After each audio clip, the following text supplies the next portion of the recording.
Welcome back to Veterans in Politics by Campaign Force. My name's Jonny Ball, your host, and this is our remarkably 8th season of the Veterans in Politics podcast. And we've got a bit of a treat. This is a new part of the podcast where we introduce some insights. It really struck upon the last few seasons that we're kind of missing a bit of a trick around the political network. And I thought, do you know what? Let's start a new segment. We're going to, of course, bring you all the interviews as we normally do. So far, we've had 63 episodes of this podcast, but we've got a new segment, and that's called Behind the Politics, where we bring in experts, contacts who've got a wealth of knowledge, skills, and experience from the world of politics. Now, don't worry, as I said, the interviews will become thick and fast, and boy, have we got some interviews for you. And we'll talk about that in today's first episode of the season. Now, to kick this off, I didn't have to look very far, actually in my own house. And so I've got with you today Lydia Ball, who, pop quiz, are you my wife? I am. Great. But I've got some news before we start. You're actually fired because you were our voiceover person. Oh, and devastated. For listeners of this podcast, you'll probably recognise Lydia's voice as the person who introduces the podcast week in, week out. And I think that we're missing a trick there because, on a serious point, she's got loads of knowledge, skills and experience in the world of politics. So you're no longer the intro girl. Okay. So you're sacked. So I'm going to make you work harder, actually, for your supper and get some of your insights into this. So what can you expect from this segment? We're going to delve into some contemporary issues. Most of our episodes are probably what you class as evergreen, which you could listen to. They don't really date because they're all about the stories of veterans in politics. So that won't change. But where we've got some political moments, so things like party conference season, reshuffles, any moments, elections, by-elections, then mostly Lydia and I will pop in with some commentary along the way. But also we're going to lean into our friends as well. So journalists, special advisors, people we know from around the world of politics to get their insight into what we're talking about here as well. So expect the podcast really to develop in this coming season. So we're mega excited about all that. But before we go into that, I really want you to introduce you to my wife. And probably a good place to start, Lydia, is where did we meet? Yes, we met in a Conservative office many moons ago. I was working for two members of the European Parliament in their UK office, running comms for them. And that is where we met. I wooed him over some banana bread. There is a story there. So this, beautiful young girl who was, as I said, working for a couple of MEPs. I was a fresh-faced agent starting my own political career, and she kept bringing baked goods. Now, I'm not exactly a skinny lad, so I don't really fattening up. But yeah, that should have been set alarm bells ringing, really, that you were kind of interested. And it actually took a friend of ours, didn't it, to get us together? It did indeed, yeah. Catherine. Yeah, we've got a lot to thank Catherine for. We do. We do. So pretty much fell in love over the photocopier or in around it. So yeah, don't worry, there's no other stories around photocopiers and us. But yeah, so and all these years later, lots of elections later as well. Hundreds of elections later. You've stuck around in politics and carried on working in politics, as did I. With that, how did your political career span out? I mean, why on earth did you find this? Because it's pretty weird. I mean, I think we're weird, aren't we? Like, to our friends that aren't in politics and to our families, we're a bit of a weird couple because we're both politicos. And but how did you first pique an interest in politics? I suppose through family, really. My parents have always been quite political in a small p kind of way, shouting at question time. So that was like a first introduction. And then when I was 17, I rather embarrassingly turned up at my local Conservative office to ask if there was anything I could do to help in the election. And obviously, it being a Conservative office and a political office in general, everyone's dying for volunteers. So I was soon sent off with a bundle of leaflets to go and deliver, and I kept coming back for more. And so that's where it all started. And after that, I went to university and took a year out, met you, worked for a couple of MEPs, and then after that I went over to Brussels to work advising over there, and I got to see some really great committee work. And then after that I came back to the UK and started working in the UK Parliament for Mark Lancaster, who is now Lord Lancaster, which was really interesting and great fun. And he was in the Ministry of Defence, actually whilst you were serving in Afghanistan, which was a handy insider to have, especially when comms goes down and you know where your soon-to-be husband is, but can't get in touch with him. And Mark pulled a bit of a blinder and told me that you were okay, which was a relief. And then after that, I got to have the job that I always dreamed of having, which is a really odd thing to say.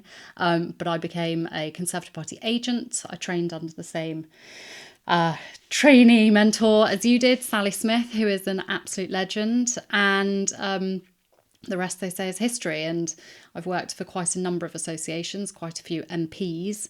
And most recently, I've been involved with Rutland and Melton Conservatives. And I was there when we had the changeover from Sir Alan Duncan, who'd been there for over 27 years, to a brand new MP, Alicia Cairns. So we ran the whole selection for her, and then the election, which was super duper short because it was an election nobody was really expecting. And then the MP stepped down. So we all had to kind of pull it out of the bag to get it turned around quickly so that we had a candidate that could hit the ground running. And it was a really fun election campaign to be part of because she was my first brand new MP. All the other MPs I'd worked with had previously been elected, so it didn't have the quite the same shine as getting a newbie elected. Wow. I mean, probably our listeners might be worn out about the amount of experience you have. But to wind it right back to the beginning, so that first MP, when you tipped up at the local Conservative office, that was Sir Alan Duncan was the MP right at the time. He was, yes. Hunky Dunky, Yeah. affectionately known as. I even caught you reading his book in bed. You must be really sad. Were you just trying to see if you were featured? I just wanted to know if my name was in there. Yeah. Was it? No. So if you're listening, Alan Duncan, sorry, Sir Alan, why not? I think if second edition, please, Lydia Ball, now, by the way, if she could feature, that would be really grand, if you could square that away. But no, he was a bit of a character, wasn't he, Sir Alan Duncan? He was. Very interesting to work for because whilst I didn't have that much interaction in the kind of later years, he was obviously in the Foreign Office and really, really busy. And seeing how an MP has to juggle still all of the constituency side, they're still responding to issues that constituents have, they're still doing all the visits, but whilst also spending a huge proportion of your time in the Foreign Office and overseas and juggling government responsibility.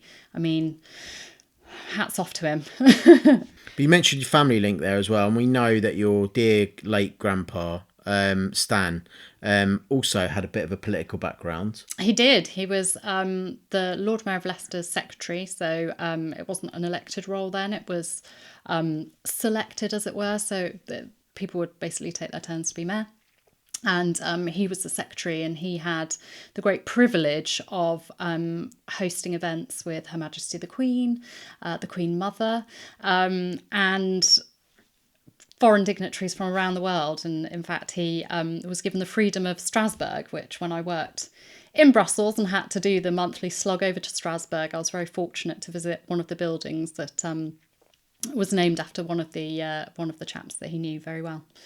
And also a veteran in politics, because Stan was a World War II veteran and served in the Royal Military Police in North Africa as well. So there's a great link to this flavour of the show. And I had the pleasure and honour of knowing Stan in his life as well, and he loved to talk about his military stories. We've got some amusing stories about working. I think it was the Bazutu tribe. Yes. He had a fond affection with, and a dog called, was it Lucky, the Alsatian? So, yeah. Yeah. So all sorts of dits that Stan used to spin around North Africa, and I think we had a good bond because he knew I was military as well. So lots of stories there, and those stories are precious to us, and any of those from that generation that's still around today. It's important we capture those and remember those stories. But you've mentioned there's a whole heap of people you've worked along the way, and actually for those that did come to our wedding, it was pretty much like This Is Your Life of Lydia's former bosses, really. We had the current Secretary of State for Northern Ireland, Christine Harris. Yes. You've also been an agent too. Yeah. I think he was our Master of Ceremonies. We had, I think, Tom Pursglove, who was my first ever intern, was there. We had Roger Helmer, former MEP, who defected from Conservatives to UKIP. I mean, I know Roger's a bit of a character as well, for those of you who have heard about him. But do you know what? He was an absolute sweetheart, wasn't he? What was it like working for Roger? He really looked after you, didn't he? Oh, he did. Yeah, he was just incredible to work for. There was never a dull moment, especially once he discovered Twitter, which he would frequently get into spats with Bill Newton-Dunn, frankly, on, which would then lead to Bill sending EU-wide emails damning Roger, which he always found quite funny. But no, he was an absolute sweetheart. He always looked after me really well.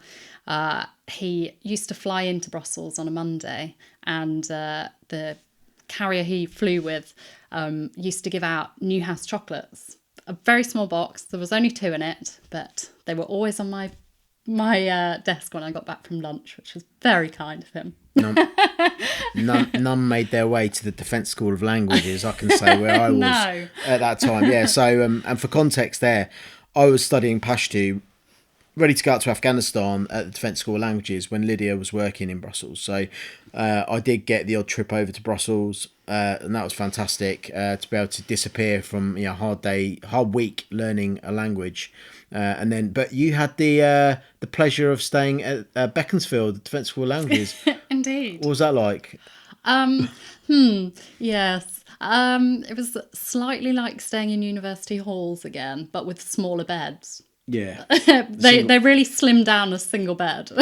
Oh yeah, but also came with an ensuite, didn't it? That sink. It did, yeah. The sink was very precious, and on one occasion you magically broke your finger before my arrival, which meant I had to walk all the way from the train station to your campus, only to be bibbed on the way by your friend Robbo, and I hopped in the back of the car to see a very ashen-faced Johnny with a broken finger.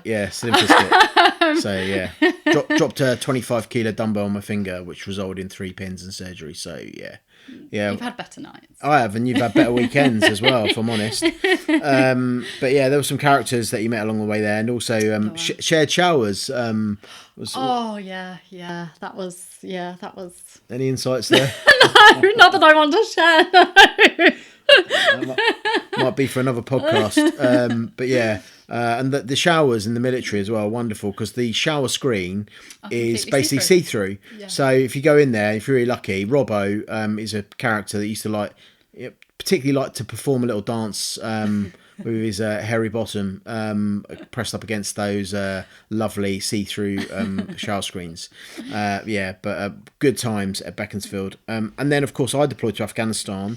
You then... I remember I was with you when we got the phone call from Mark Lancaster, who said about a job to come work in Parliament, because he knew I was going away, because we knew Mark anyway, and I think we kind of had that chat, didn't we, about me being away, you being in Brussels. Yeah, it was a bit too much, really, even though Roger was great. But as you said, Mark served in Afghanistan.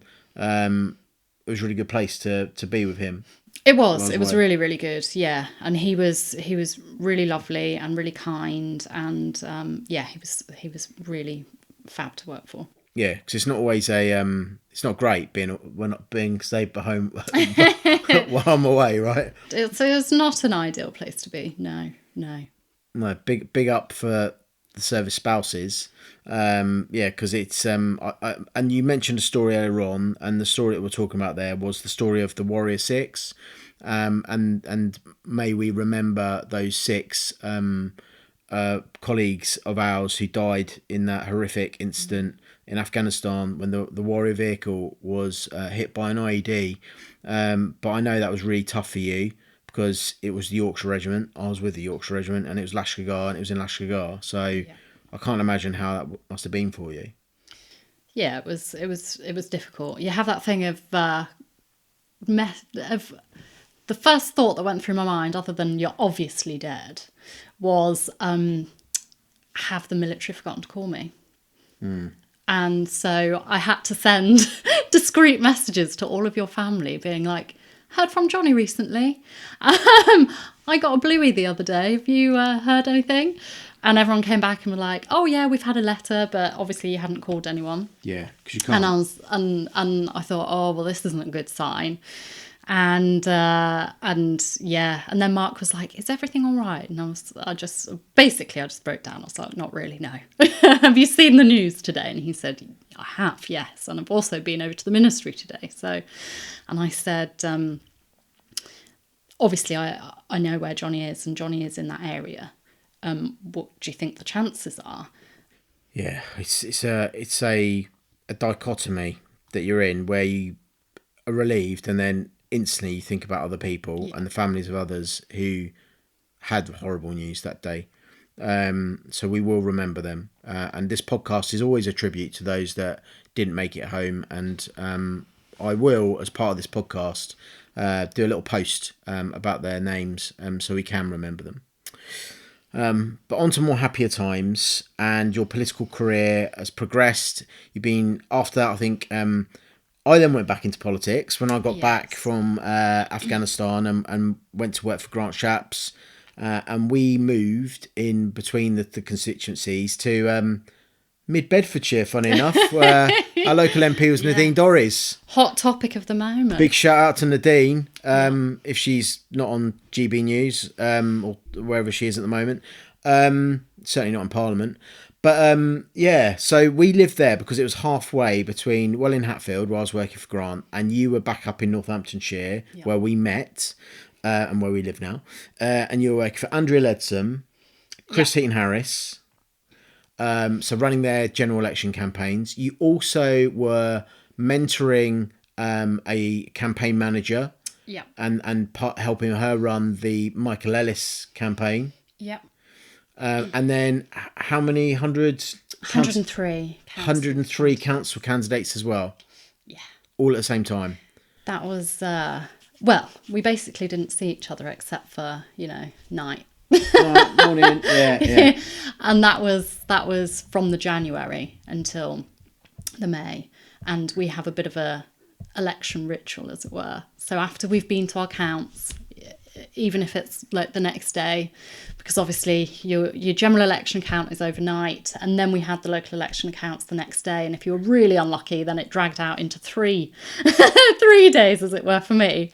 But on the Friday night, we did our little ritual of getting a takeaway pizza. Oh, yeah. We're not being sponsored, so I'm not going to tell you who. We did our little ritual of sitting in our Jimmy Jams, eating our pizza, like milling over everything that had happened over the past kind of 24, 48 hours. Absolutely exhausted, because I think my general election count that finished the last was Daventry, so Chris didn't get his result until I think it was 7:30 in the morning. So you've been up since 5 the previous morning. You've gone the whole night. And Sally, bless her, Sally Smith, our mentor, said, you can stay at my house. And I said, Sally, I've no idea what time I'm going to get to you. And she said, well, it'll be what it'll be. I'll be staying up all night watching the results come in. So whatever time you walk through the door is fine. So I did. And I walked through the door at 7:45. I climbed into bed, but I had to be at the next count at 10 a.m. So I had an hour, which if you're a new parent, you will get how that is an absolute hammer blow. But then you're having to really concentrate on what's happening at the next day. So yeah, so we hunkered down in the late afternoon, I think it was. Yeah. Had pizza, got on our pajamas, and probably went to bed at about 7. It was all blur. And slept like the dead. Obviously, I was mega busy. I had 1 MP. You had like 3 plus 103 candidates. I don't know if I had local government there. I can't remember. Might have had third. So might have had like, I don't know, maybe, I don't know, a dozen or so local government candidates. But it wasn't nothing on what you had to do. But yeah, it helped, obviously. Political marriages. And we'll probably come on to a bit of that later on in the show. But political marriages, you'll find there's a lot of husband and wife teams in politics, whether that be in local government. I've got quite strong opinions about that when it comes to elected office, but also in this show we've interviewed both Jonny Mercer and Felicity Mercer. I mean, I think it's such an extraordinary role, having your spouse, you can't do it anymore, but having your spouse work for you, I think it's brilliant, as long as it's open, transparent and fair, and the whole selection of that member of staff, because it's such an extraordinary job. Having someone there, I think, will benefit constituents if it's your spouse, quite frankly. And as I said, we've interviewed both Jonny and Felicity. If you want to look back on those episodes, the one with Felicity is particularly hilarious. But I think political marriages are politics is how we met, quite frankly. So I think they're really good husband and wife teams. But yeah, you've had an extraordinary career, and that culmination, and I know you still consult for different political organisations and still run elections time to time, but probably that one you mentioned earlier on, a selection of an MP, and we're going to talk about selections as kind of a theme for today, because each of these insights will have a bit of a theme, and the selection I want to explore today is what's going on with selections as we approach next year election. But tell us a bit about the selection of Alicia, and she's a good egg, eh? Absolutely fantastic egg. Yeah, the best egg there is. Yes, we had a week basically to get our shortlist, which actually kind of solved itself. The management team. So every association, every political organisation has at the grassroots a management team that is responsible for the day-to-day running of that local constituency association. So whether it's fundraising, campaigning, selecting candidates like MP or councillor, or even police and crime commissioner. So they're the group of individuals that are elected by the respective memberships, and they make the decisions on who the final sift is, effectively, that goes forward to the membership. And we booked the cattle market in Melton Mowbray, which is the kind of biggest, boldest place you can possibly have. It's not a nightclub, no? It's not a nightclub, no. They do actually sell cattle there. And we had a bit of a mad rush because one of our candidates dropped out, and we were told we had to have 3. And then James Clark, who I know you have had on the show, and friend of the show, veteran in politics, just saying, great bloke. Yeah, he's a good pal, and he was kind of hoisted in at the last minute, and I felt very sorry for him because obviously he hadn't had the preparation. I mean, I think he got the phone call at like 11 o'clock in the morning. He'd just had a tooth out, I seem to remember. So he was a bit swollen and sore, but he did a really fantastic job. So we had a final 3, 2 women and James. Alicia obviously was one of them, and the other lady was Claire, although I can't remember her surname, I'm so sorry. And basically we had to set it all up, and each of the candidates got to do a 15-minute speech on why they were the right person for the seat. And then it was opened up to questions. And obviously they were sat in a separate room, so they couldn't hear each other and couldn't hear what everybody else was talking about. And I mean, I feel sorry for James and Claire, because Alicia's speech was just so strong. She just blew everybody away. She talked about her experience of, pulling refugees out of the sea in Greece, which was less of a contentious issue than it perhaps is now. And everything she did working In the Foreign Office, I mean, she gave a really, really punchy speech. I mean, she'd done a fair few selections as well by that stage, hadn't she? She had, yes, yeah. And she was brilliant on the Q&A. In fact, all three of them were really, really good and strong on the Q&A. And I think it helps when you've got kind of a background of experience in life, that actually it doesn't really matter the questions that are thrown at you. You're always going to know an answer because you have that experience. You can reach back into your past life and pull something out to answer even the strangest of questions. And boy, did we get some strange questions. Yeah, so these are from like I think it's never been proven who said it. Apparently, allegedly, I think it was David Cameron, called the Conservative Party membership, wasn't it? The Turnip Taliban. Yes. Again, Allegedly. Allegedly, I don't know. It's not been proven, but someone said it, senior in the Conservative Party, and that basically sums up a large proportion of the membership. I'm being a bit rude about the Conservative Party membership. I'm not a member anymore. Don't work for the Conservative Party, so I can kind of be a bit fast and loose with my tongue these days. But they're an interesting demographic, and it ranges. You know, when I worked in London, quite a young demographic. Yeah, really young. Yeah. When I was working in Camden, whereas in South Northamptonshire and obviously Melton Mowbray, the age demographic is slightly older. So, and then you've got young dynamic candidates like Alicia, James in their 30s. Yeah. And I don't know how old Claire is, but you know, and they're facing that, so their ability to be able to build rapport within short space of time is phenomenal. But you got Alicia in the end. Yeah, we got Alicia. And then you had to run a general election. Yep. How long after that selection? I think it was 3 weeks to a polling day. Boom. Yeah. So normally, we normally have a bit of time, don't we? Normally you have a long and a short campaign. So your long campaign, if your election is in May, your long campaign starts back end of December and runs until March when the formal election is called. You have bigger spending limits in the long campaign than you do the short. And then the short campaign is literally from, let's call it the 31st of March, which it normally is, until the 5th, 6th of May, which is the period that most normal people recognise as the election. Was this 2017? 19. Oh, 2019. Yeah. Oh, we'll talk about 2017. Yeah, 2017 is a different that was kettle of 2019. fish. Of course it was, yeah. But yeah, so we had 3 weeks. I think it was 4 for everybody else, so we were a week behind. It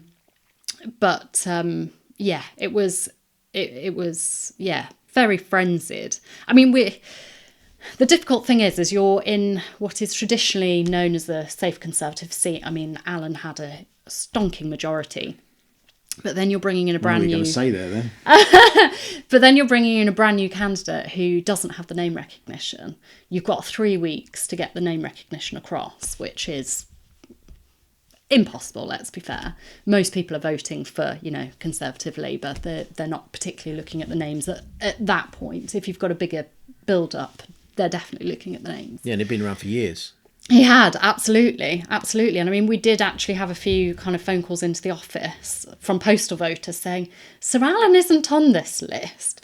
There's a lady down instead. And we had to explain because there'd been quite a lot of people announced last minute that they were stepping down. And I think in the frenzy of all of that, some people may have been missed. I mean, our local newspaper had done a huge feature on Alan stepping down and what he'd achieved in his time. But obviously they were quite limited the closer it got because you're then in the regulated period as to what they could actually say. So yeah, some people didn't realise that he wouldn't be the candidate anymore. And so we had that to overcome. And Alicia came in like a breath of fresh air with great new ideas. I tried some campaigning things that I'd never tried before that we just thought, let's go for it. Facebook ads wasn't really a thing, particularly in 2019. However, fast forward to 2020 and it was absolutely huge in all of our local election campaigns. But we did banner ads, which was, I thought, really cool. And these are on newspaper, digital newspapers. Yeah, right? Digital newspaper banner ads. So I was staying with my mum and dad during the last week. Well, let's be fair. The 3 weeks of the campaign, I was staying with my mum and dad just for ease because we live like just over an hour and a bit away. And being an agent, it's weird hours. So I was staying with them and one morning my dad was like, "You'll never believe this. I'm on this website, insert generic national newspaper here, and Alicia's just popped up. I went, yeah, I did that. Which was pretty cool. I mean, as campaigning gimmicks go, it was quite exciting. But yeah, we had huge hits. So that was a fun thing to try that, you know, I'd never tried it with any other candidates. Most people that I'd previously worked with were very kind of leaflet orientated, whereas we did quite a bit of telephone canvassing for Alicia. Obviously, we did door knocking. We had to.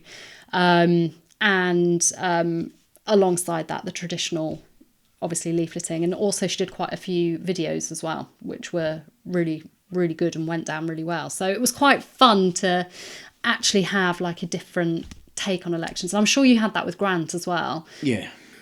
Yeah, he was pretty innovative as well, but I had a bit more time than you when I was with Grant. But when it comes to these MPs deciding to sort of stand down lastminute.com, I think we're going to see more of that, aren't we, in the coming months? Yes, yeah, definitely. I think as we get closer to the election, which my money is on next October, where are you at? Yeah, I think it's going to be an election next October. It could be the following year, it could be January 2024.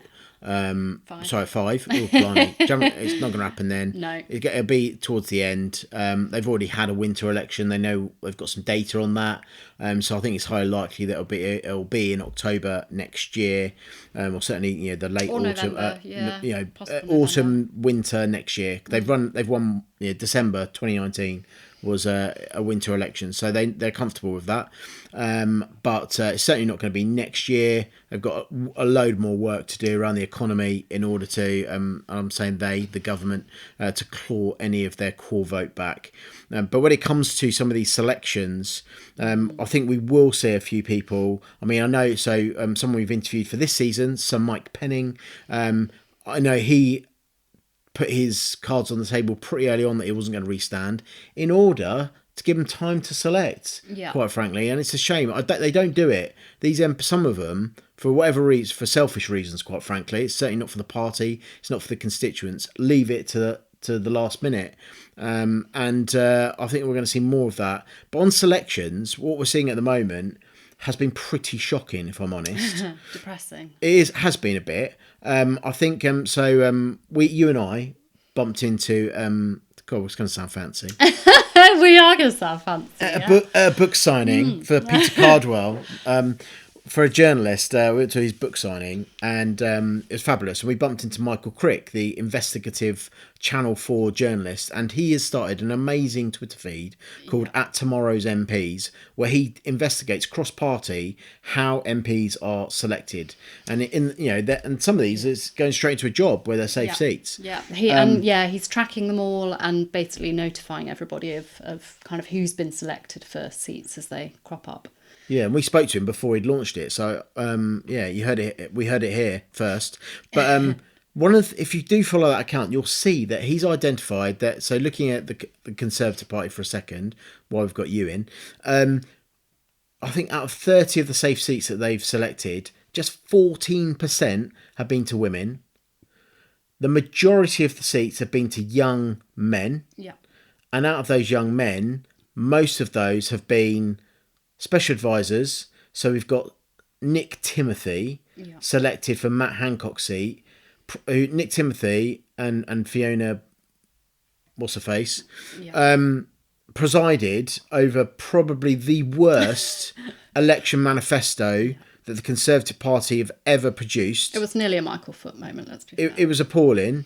And I know from talking to MPs on this podcast that they were ones that lost. So the likes of Jason McCartney and Flick Drummond, who we interviewed in this season, they certainly weren't consulted, but rewarded for failure and given a relatively safe plum seat in West Suffolk. So there you go. And there's other special advisors that have been selected. One was today selected as well, and local council leaders. Yeah. What's that all about? Yeah, I'm not a fan of this. I think the 14% of seats going to female candidates is absolutely atrocious. And actually, if you dig into that data further and you simmer it down, like the percentage going to older women, 40 plus, is next to none. It's minute. And it's such a missed opportunity. And the Conservatives aren't the only party with a woman problem. No, it's happening in Labour as well. It's happening in Labour, Labour's it's happening in the Lib Dems. Yeah, Labour have yet to have a female leader. But I just find it so... Well, I find it appalling, for starters. And just, where has it all gone wrong? I remember when Cameron brought in the A-list and that you must have women in finals. And it did cause some controversy and it did cause a stir at the time. But it was the right thing to do, because when you're facing, a backbench team as he was, that was predominantly, white, middle to upper class men, you've not really got much choice and much representation of society. Absolutely no diversity. And this is my problem with the whole loads of councillors, loads of spads, because there's no diversity of thought. Absolutely none. They don't have any real lived experience, most of them, because they've, left school, become a councillor. People often say to me, oh, you'd make a great MP. No, I wouldn't. I'd make a rubbish MP, because I'm a political person. All I've done is politics. All right, I worked behind a bar when I was a teenager, but that doesn't count. But that's what these people are putting down as their real life experience. And it isn't. That is not real life experience. Have you struggled? How are you going to be able to relate when you've got a young single mother coming to you that can't afford to feed her family? How are you going to help those people when you've absolutely no idea? And I'm not saying that you have to live every experience that your constituents live, but to have some understanding of people who do struggle would be a start. And we've just seen a 25-year-old elected in the by-election for Labour. Congratulations. But life experience, a lived experience, none. Yeah, come on. It's a challenge. It's a challenge for me. I mean, I quite like the fact that I know American politics is very wild at the moment, but realistically, nobody goes into American politics until they're in at least their 40s. 40s, 50s. They've had some business experience. They've had some charity experience. They've just done something, public sector, private sector, it doesn't matter. But they've done something before going into politics that they can stand up to their constituents and say, you know what? I know the position you're in. I understand. Because even if, they haven't been through it themselves, one of their friends probably has. Someone that they know is likely to have been through something difficult, or conversely, something joyous. And I just think it's absolutely bonkers. I mean, let's look at the current intake of parliamentarians. Some of them are absolutely gleamingly brilliant. A lot of them are just dross that were grabbed in at the last minute because the 2019 general election was so sudden. And frankly, you and I would never have even selected some of these people to be council candidates. No, I certainly wouldn't have chosen to work with them either, because some of these, the poor behaviours and lack of values and standards that we've seen, famously, the likes of Chris Pincher and other such cretins, and let's call them out as they are. But the thing is, and this is also what bugs me, is that everybody inside Parliament knows who these people are. Yet they don't have the moral courage to stand up and say, yeah, we shouldn't select him or her because they've done X, Y, and Z. No, instead, just they're kind them. of rewarded oddly for their really appalling behaviour. And I saw on the BBC, Naga Manchetti did a really good programme about Pestminster, and how, in fact, Andrea Leadsom, when she was Leader of the House, set up this body to deal with bullying and complaints within staffing offices. So there was nothing, absolutely nothing there for members of staff or parliamentarians themselves if something was going wrong in their office, or if there was inappropriate relationships or something had broken down. And now there is this body, but it's, according to the documentary, so appallingly bad at dealing with things that everything's super slow. And, as we've seen, members of parliament are being suspended from every single party at the moment for misdemeanours of one variety or another. And there's seemingly no way of getting rid of these people. No. And I think that's probably an internal party problem in all of the parties, that actually it's so phenomenally hard to get rid of bad people. Yeah, you mentioned Andrea Leadsom, who's the subject of bullying herself in politics, and kudos to her for standing up for that. But she was on the A list. I think she was in her 40s when she was selected for a very safe Conservative seat. I just wonder today if Andrea was actually on going for it, whether or not she'd be selected, because she'd be seen as too old. Yeah, which is shocking, because we have a problem of ageism. We do. But actually, if you look into all of the older women that have made it into the cabinet or are ministers of state, you know, the likes of Penny Mordaunt is an older woman now, Andrea Leadsom, Pauline Latham, Heather Wheeler, Therese Coffey, although let's avoid her. Sarah Atherton was a minister. She's brilliant. And they're all punching because they've all got life experience. They've all got something to bring to the table. And the fact that now parties, for whatever reason, are choosing a young, shiny male spad over, you know, a hard-working older woman who's got some real grounded experience is a shame. And actually our politics will be considerably poorer for it.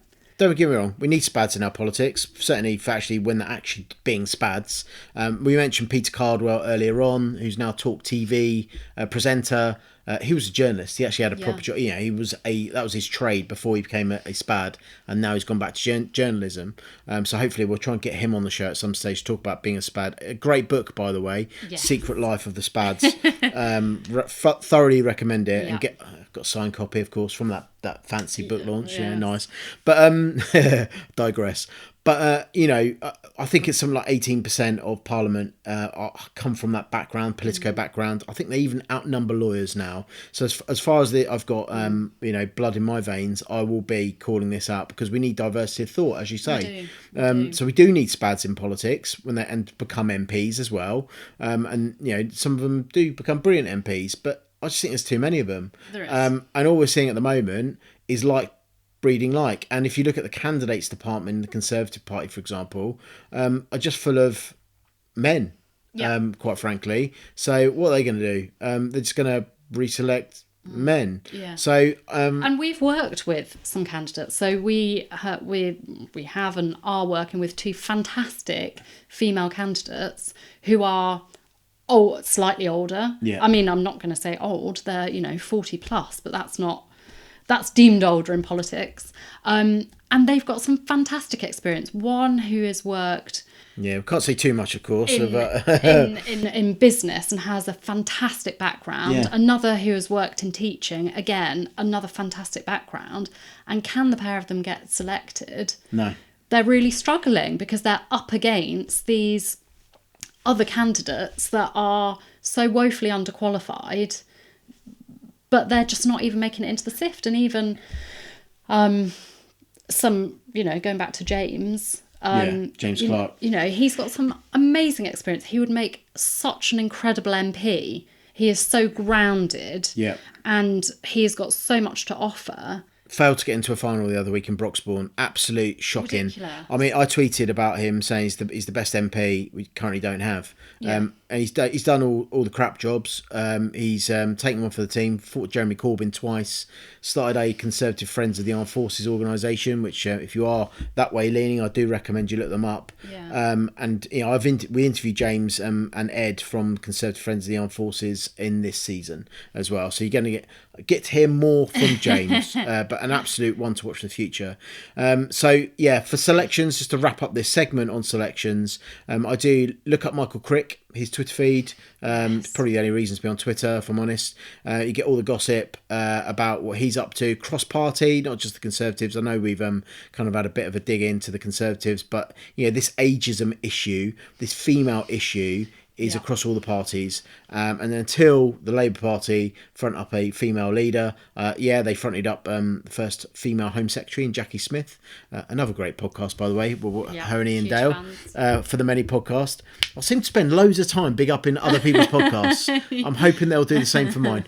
We'll wrap up on selections, but it's something to keep an eye on, and we'll perhaps revisit this in the coming months when we hear other big hitters deciding to give up their jobs last minute pollsters.com. So a bit of fun to round off this episode, this first Behind the Politics segment for the Veterans in Politics podcast. And that is some quick fire questions for you, if I might. A bit of fun ones. Now, obviously, we are husband and wife. So I thought I'd ask you some marriage-related questions. Lovely. So here it goes. Right. Greatest political marriage? Maggie and Dennis Thatcher. Why is Has that? to be. He was just such a steely, present, supportive part of her life. And I don't think that she would... I don't know either of them. I didn't know either of them. But I don't think... You met Margaret Thatcher? I have met Margaret Thatcher. That was amazing. But I don't think she could have achieved becoming not only an MP, but also leader of the Conservative Party without his steadfast support. Do you know what people say about me, about you, funny enough? So that doesn't surprise me. Right, best political partnership? This is going to be controversial, but I think David Cameron and Nick Clegg. Yeah, I mean, what stood out about them? I think the way they entered their very unconventional partnership, let's be fair, we hadn't actually seen a coalition government in peacetime. Arguably it wasn't peacetime because we were at war, but, you know, as a whole nation, we hadn't seen it since the end of World War II. I just think they went into it with trust and gusto, and yes, it did break down, but I think actually it was for the good of the country. And to be honest, and we've had this conversation, we have debated whether actually during COVID there should have been a coalition government, and I think it was a missed opportunity. I think it should have been. Yeah, I think it should have been a coalition government. I think at moments of national crisis, a coalition government is a good way of balancing, because obviously political parties have their own balance. You have, you know, in the Labour Party, the far left and the centre and everything in between, and we have the same in the Conservative Party, and obviously the Lib Dems are traditionally kind of slightly centre-left. But I think if actually you have a coalition, you're bringing more ideas to the table, and I think in a moment of national crisis, the more ideas you can have at the table to overcome that, the better, frankly. Yeah, politically we had consensus. There was no need for the opposition, but we could have had their ideas in the tent and access to information, quite frankly, and more talent. And it would have done the country better. And politics, brand politics. Absolutely. So, worst political divorce? Oh, has to be Tony Blair and Gordon Brown. That was bitter. Which was a shame, because actually they had such a good relationship going into the 97 election. And actually for the majority of their political relationship during government, they did. But it was towards the kind of end when just mistrust and backbiting and all the kind of back briefing came in that it just absolutely fell apart. Yeah, which is a shame. Two very different characters as well. Political marriage of convenience? Ooh. What about the other kind of coalition? Supply and demand, DUP and the Theresa May government. Yes, that was a marriage of convenience. I've read some interesting things about that. That was a marriage of convenience. I think ultimately it led to Theresa May's downfall, though, because just all of the moving parts got out of hand over negotiating Brexit. The Northern Ireland question as well. Yeah. Right, and couple to watch for the future. Not allowed to say us. No, I think Keir Starmer and Ed Davey is the couple to watch for the future. Yeah, what's that?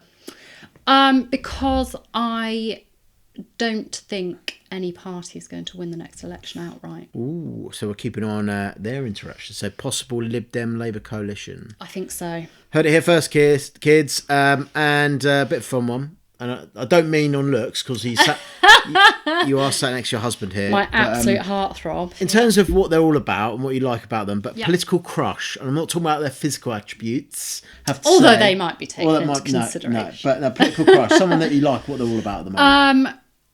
For me, it is Tom Tugendhat. Actually, first crushing when he became one of the leadership contenders, only because he was quite humorous in his debate. And you know what I'm like, I'm a sucker for a bit of humour.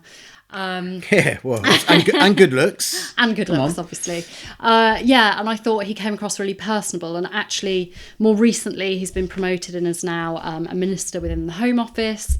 And obviously, he used to be Foreign Affairs Select Committee Chair, which is now Lydia, delighted. But he is really talking about and pushing us to think more closely about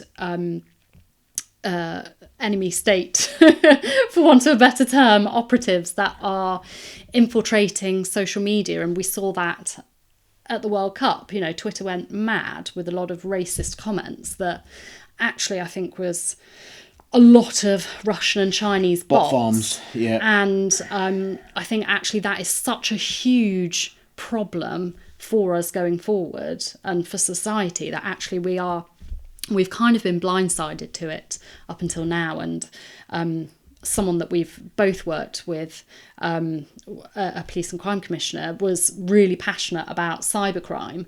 And I didn't really get it, to be honest. But actually, this is such a huge area now. And especially when you've got these states pushing in, often, well, they are always controversial, aren't they? And just awful comments at times when the national mood is of such that things could get carried away. We saw that obviously in the World Cup. We've seen it over other issues as well. Obviously America have had quite a huge problem with it. But yes, so that's my political crush. Who's your political crush? No one you're going to move, please. Yeah, I'm not going to leave. I won't leave you. Don't worry. I think it's Wes Streeting in Labour. Nice. Yeah. I like what he's all about. I like his backstory, sort of that London working class backstory, pulls at my heartstrings. But I think he's a good communicator. He cuts across, he simplifies things. He's a good debater. He answers questions well with journalists. He's got the shadow education brief, I think, at the moment. So yeah, I think he's one to watch for the future. Soon to be leader of the Labour Party, probably. Wes Streeting, yeah. So hey, Wes, call me. But if you were to go out for having dinner with a politician, dead or alive, just for their chat, who would that be? See, mine's Tony Blair. Is it? I'd love to. I think it would just be. There'd be loads of questions, obviously. Yeah. But just to sort of get his insight into so many things about campaigning, about Iraq, but also just his view. I'd love to sort of. I think go out for dinner with Tony would be mine. With Tone. Yeah. I'm really gonna have to think about this one, because the obvious one to say would be Thatcher, but no, I'm not going to say her. Cameron? Yeah, you know what, Cameron, yes. I'd love to sit down and have a cup of tea with him and grill him. Why? Over lots of things, Why did you leave us? I mean, there was our joint sorrow about him standing down after the referendum, because I thought that was really premature. And yeah, just his whole change of the Conservative Party, because I think that was when I started getting involved before then, but kind of my interest really picked up when he became leader. And I'd just love to sit down and have a cup of tea and a chat with him. I mean, he wouldn't want to sit down and have a cup of tea and chat with me, but Never know. I'd love to pick his brains about how to get more women into politics. Although having said that, someone that you used to campaign with, Dolly, has set up the Ask Her to Stand, which is a fantastic initiative, and that's also cross-party. If any listeners or viewers want to check her out with that, that's a fantastic initiative to get more women into politics. Yeah, and there are some good initiatives out there. Well, Lydia, thank you so much. We'll get you back. Thanks. You're sacked as voiceover, as I said. I'm actually gutted about that. But I thought that was my new career. Well, sorry, but no, we're gonna lean into your knowledge and commentary as we go forward. But just to remind our listeners, coming up, these little chats will appear. We're hopefully we've mentioned Peter Cardwell earlier on. I'm going to definitely ask him to come on, talk about his role as a journalist and as a former special advisor, or SPAD, who, we're big fans of SPADs. But just in context. And so we're going to definitely have a look at these, developing this little segment as we go forward. But coming up in this season, we have got some amazing veterans in politics. I've mentioned Sir Mike Penning, from a guardsman to a knight of the realm. His story is absolutely amazing. We've got those that are up and coming in our politics as well. So on the Labour side, Councillor Louise Jones, a Charnwood councillor, on the Labour parliamentary candidates list, former Intelligence Corps officer. On the Intelligence Corps trip, we've got my good friend Stephen James, who's on the Conservative Parliamentary Candidates list and a chairman of a local Conservative association. We've got Flick Drummond, again, another Intelligence Corps veteran, who at 61 years of age has just been selected for a new seat in Winchester, and her story of political resilience is unbelievable. We've got Andrew Salou, a former reservist. We've got James Gray, a former reservist. We've also got Mark Francois as well, who's an interesting character. Lydia, you actually met Mark Francois, I did. I had the pleasure of, when he was Shadow Minister of State for Europe, when Roger was an MEP, I had to drive him to Lincolnshire somewhere and take him back to the train station. And on the way back, I was going round a roundabout in my teeny weeny car, and there was a rabbit on this roundabout, to which obviously I started screaming and panicking, and I was like, no, it can't get run over, it can't die. And he very calmly said, continue around the roundabout, pull over next to the rabbit, and I shall get out. And that's what happened. I pulled up next to the rabbit, he got out of my car on this really busy A-road roundabout, by the way. I've got full hazards on, worried that I'm about to get the Shadow Minister of State killed, as he picks up this rabbit to pop it back on the roundabout to save its life. And he got back in, and I was like, oh my God, thank you so, so much. I don't know how to thank you. And we agreed on me buying him a bounty. And then he gave me the bad news that it possibly had myxomatosis, and probably being run over might have been. Not all heroes wear capes, and they sometimes eat bounty chocolate bars as well. But no, we've got a fantastic lineup, including Mark Rabbit saving Francois hero. I didn't bring it up in the interview, funny enough. I was a bit more professional that day. So this is the kind of quality commentary you're going to get on this podcast. Absolutely, all the insider info. Oh, amazing. We've also, to wrap up as well, we've got an amazing panel discussion with James Clark, who we mentioned in the podcast, and Ed McGuinness, in front of an audience at the Honourable Artillery Company's Business Network. So as you can see, we have got some quality episodes coming your way. So that ends this Behind the Politics segment for the Veterans in Politics podcast. Big thanks to my amazing wife, Lydia Ball. You'll be hearing a lot more from her in the future for her contributions to the conversation, and and for my sacking of her as the voiceover person.